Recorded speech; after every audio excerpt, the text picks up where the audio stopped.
Welcome to The Fair Story, your gateway to uncovering the most intriguing stories from history, culture, and global affairs. Africa is undergoing a wave of transformation, a shift so significant that it has reshaped the dynamics of power on the continent.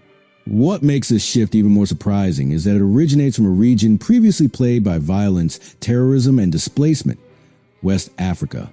But today, those dark days seem to be fading into history.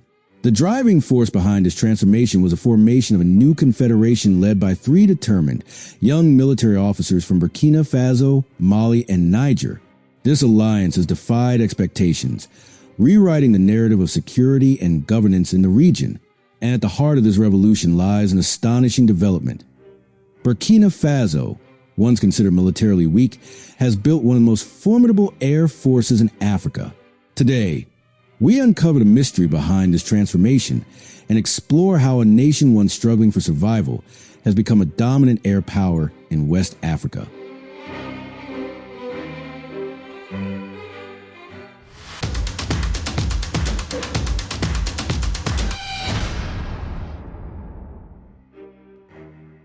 For years, Burkina Faso, like many of its neighbors, became a breeding ground for insurgent groups.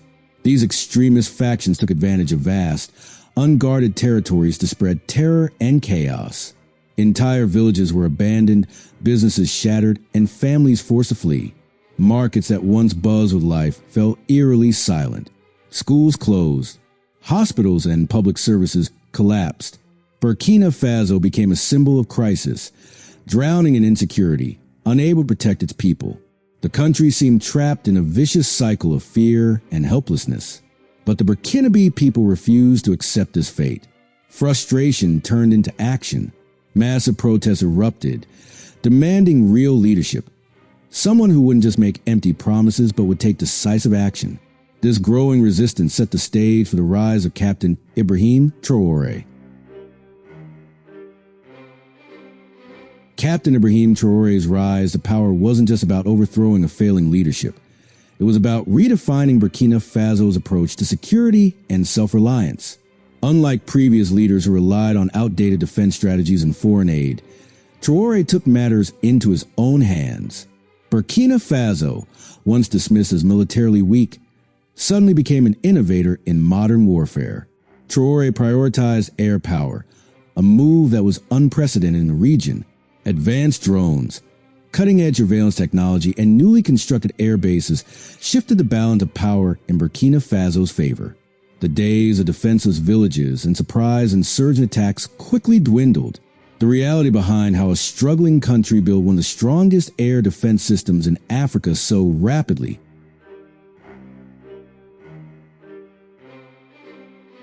is fascinating.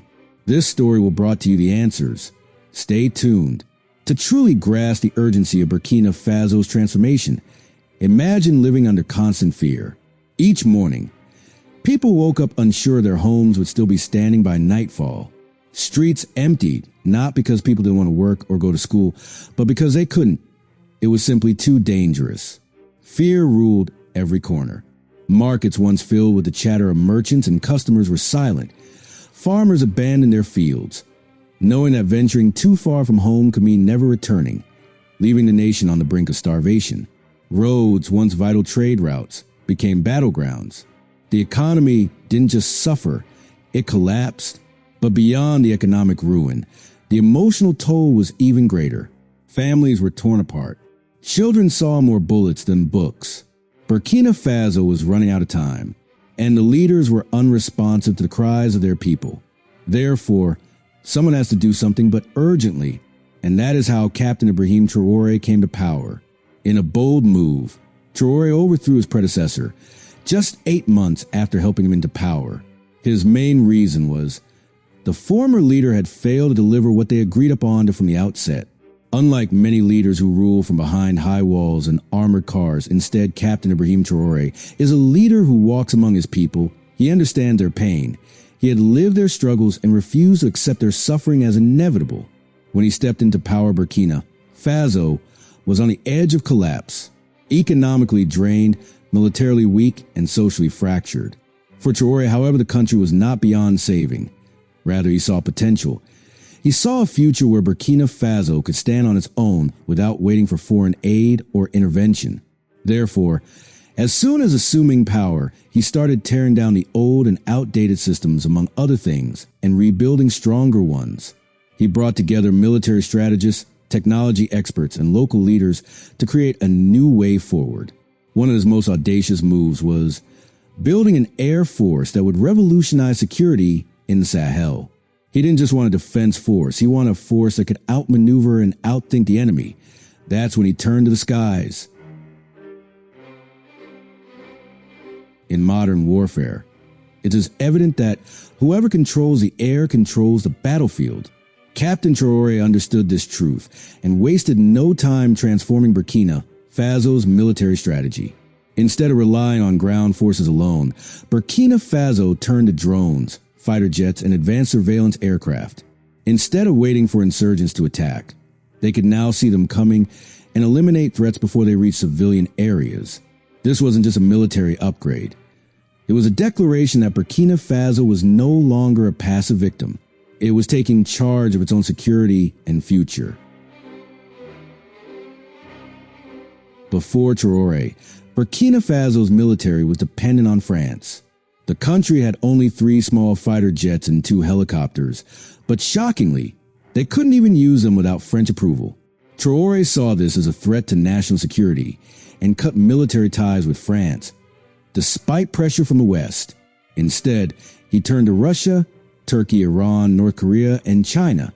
His decision gave Burkina Faso the freedom to buy whatever military equipment it needed, building the strongest military in the Sahel, and a formidable and modern air force comparable to the best in Africa. This bold move sparked outrage in Western capitals, leading to sanctions and media blackmail. But Traoré remained unfazed. Under his leadership, Burkina Faso purchased drones, fighter jets, helicopters, and surveillance systems, marking the birth of one of Africa's most advanced air forces.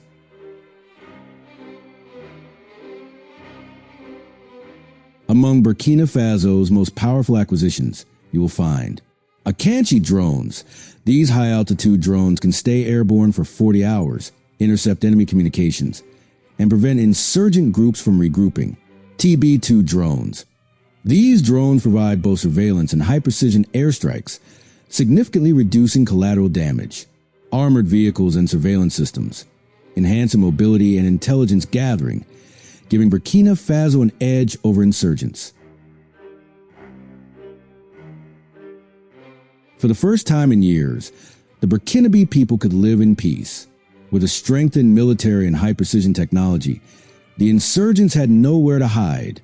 The nation, once crippled by insecurity, could now focus on self-sufficiency and development. Traoré's government has since prioritized infrastructure, mechanized agriculture and irrigation projects, mining and refinery advancements, urban development and housing projects. International bodies like the ADB, IMF, and World Bank have even recognized the tangible progress Burkina Faso has made. The country's future is no longer dictated by fear, but by opportunity. Well, that's the end of the story about how Burkina Faso suddenly possessed the strongest air force in West Africa. If you enjoyed this journey, don't forget to like, share, and subscribe for more fascinating stories from the Fair Story. Have a story in mind? Drop your thoughts in the comments.